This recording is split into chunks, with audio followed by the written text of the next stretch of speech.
A secure case for phones, credit cards, and cash. Welcome to another Techstination interview. I'm Fred Fishkin. With us from Solo Secure is CEO Nate Ramanathan. Thanks for joining us, Nate. Nice meeting you, Fred. Well, tell us about Solo Secure and what you are doing. Solo Secure was born out of the weirdest thought about technology not in safety products. That was the basic idea my co-founder Aisha came up with 2 years ago. She was thinking about it. Why is technology not as pervasive as other places in hardware products, right? That's where it started with. And it started with this little device. It seems small, but this has so much technology involved with it, and it is a pocket knife. That was her original idea. From there, where we are right now, we have pivoted and grown and expanded in the IoT field a lot in the last year. So to start with, technology is ever growing, and right now we are in the world of Internet of Things and connected devices. For some reason, we never thought about our old devices like pocket knife or anything else that needs technology. It's a hard to break because 5,000-year-old knife, you don't want to. At the same time, we were looking at a person is moving solo these days a lot more than they were doing. And also the internet has opened our world to think, right?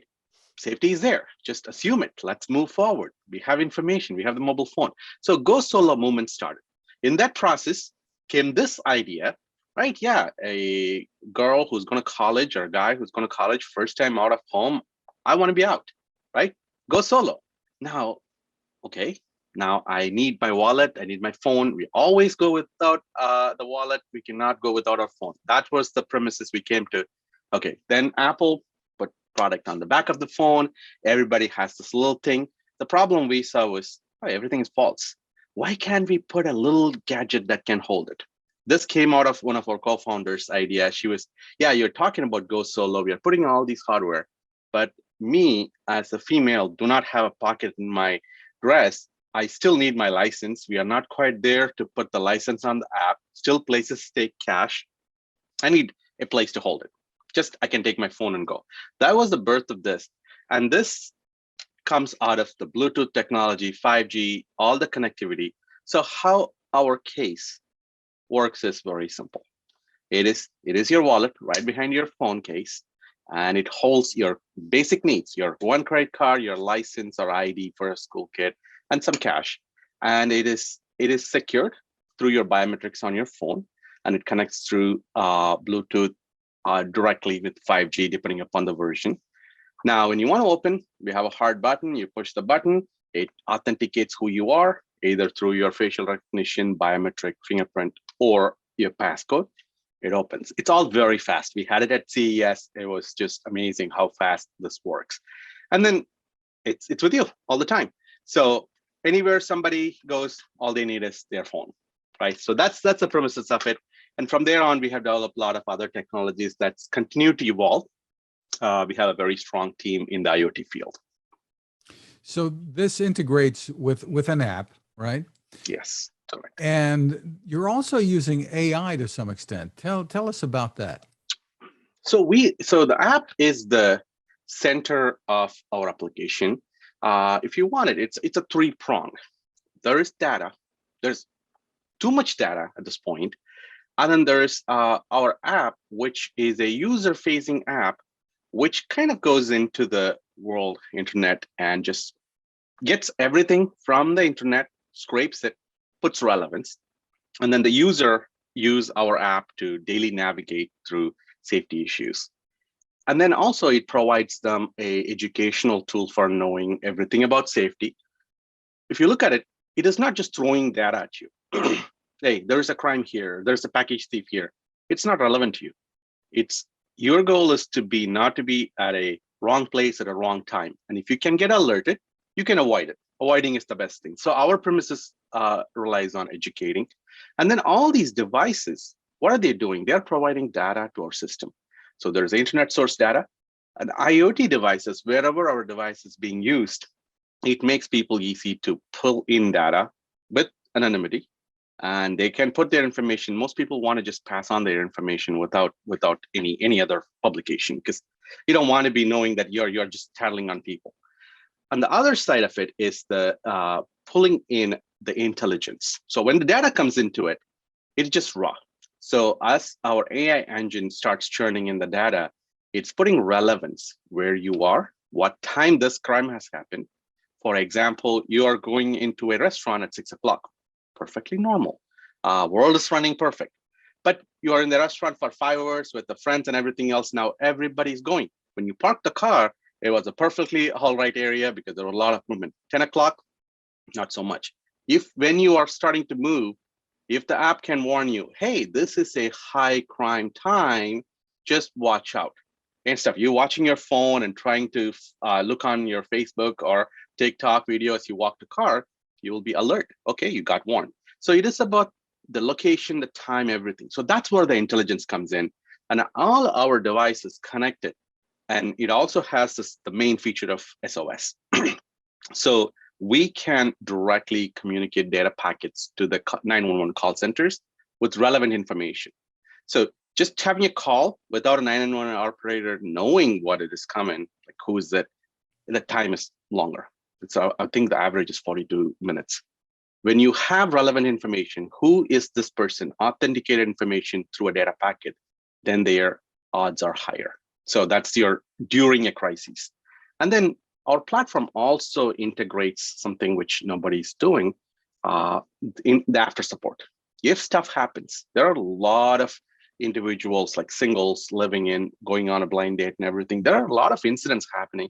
They don't have a means to go and find support groups. These groups are there everywhere, but they're not all in one place they can reach out.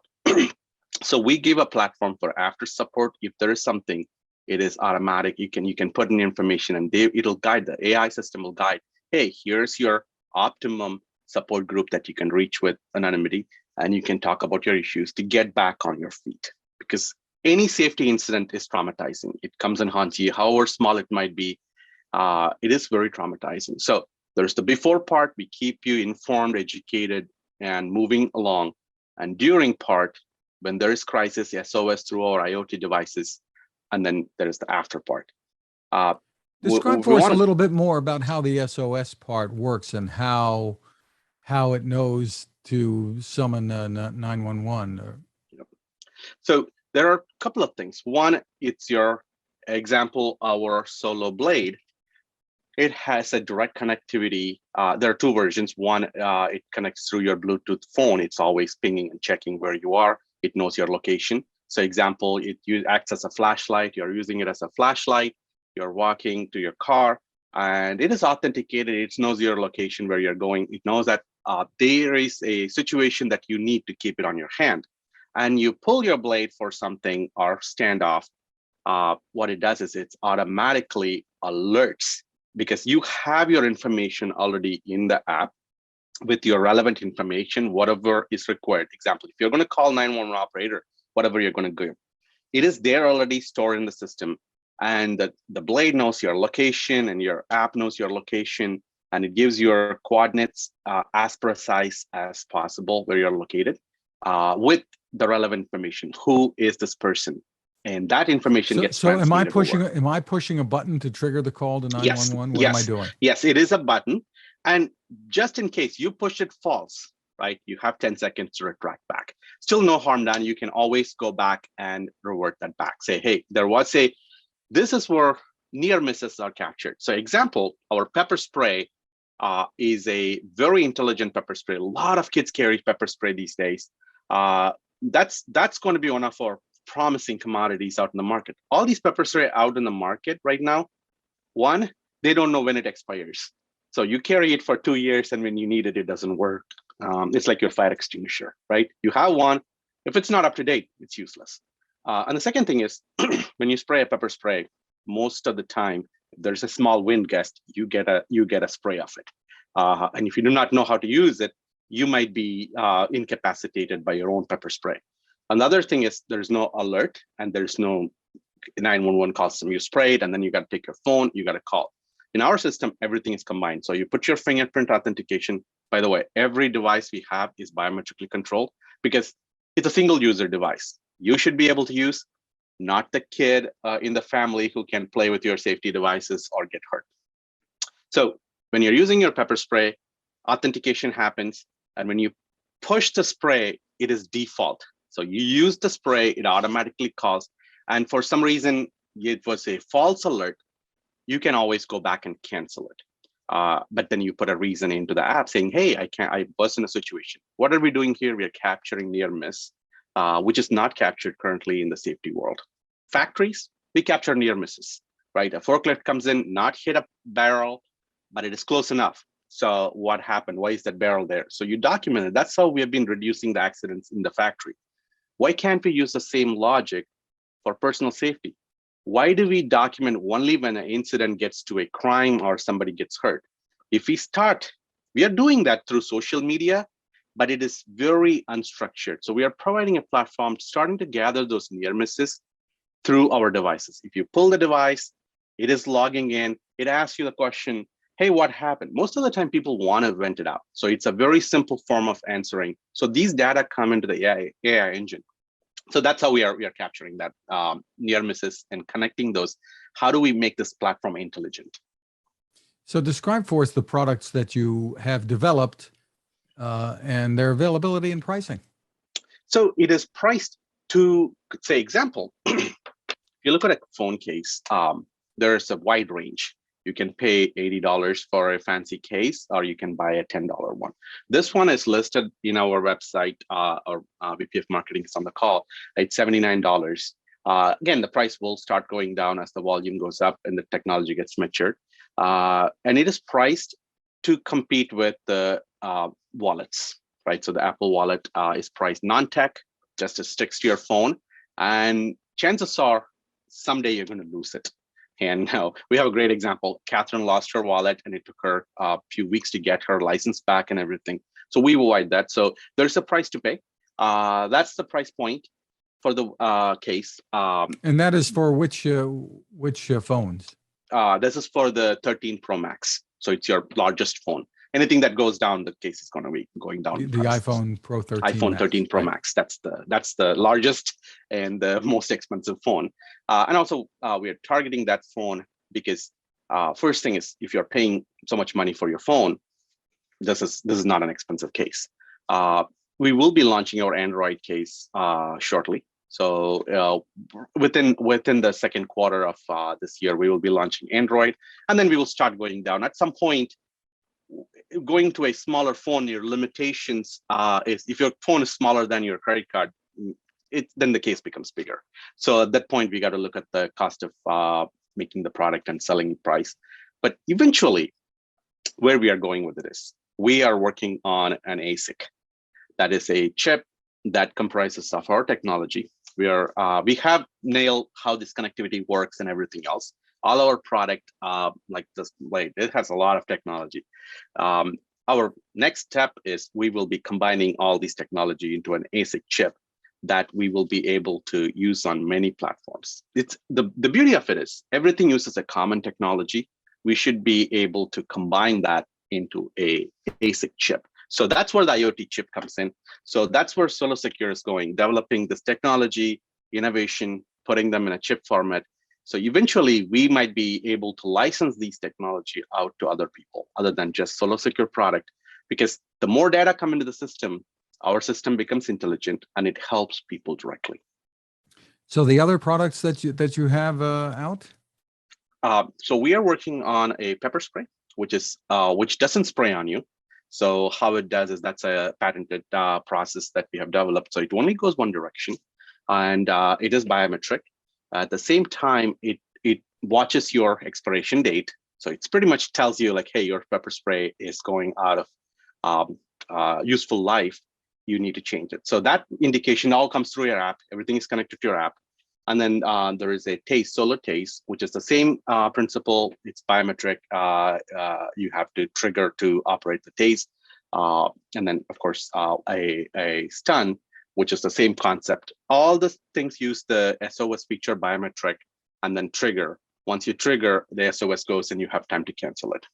And everything monitors your battery. Those products are in development now? They're not out? Electronics is all done. So we are staging the product release. So we don't want to go into the market as a startup. You got to watch out for your spend and how fast you can move.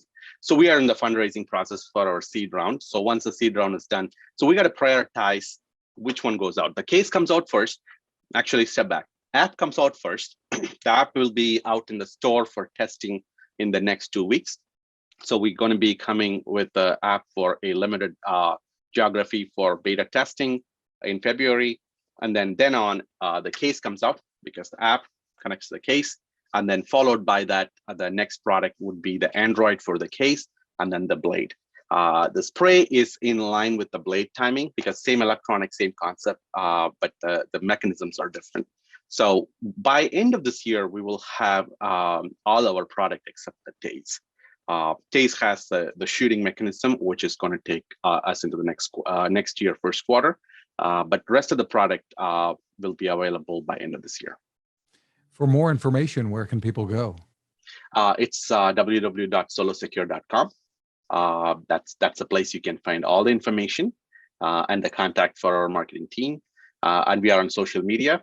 We are on Facebook, Instagram, as well as LinkedIn. Nate Ramanathan, thank you for taking the time with us.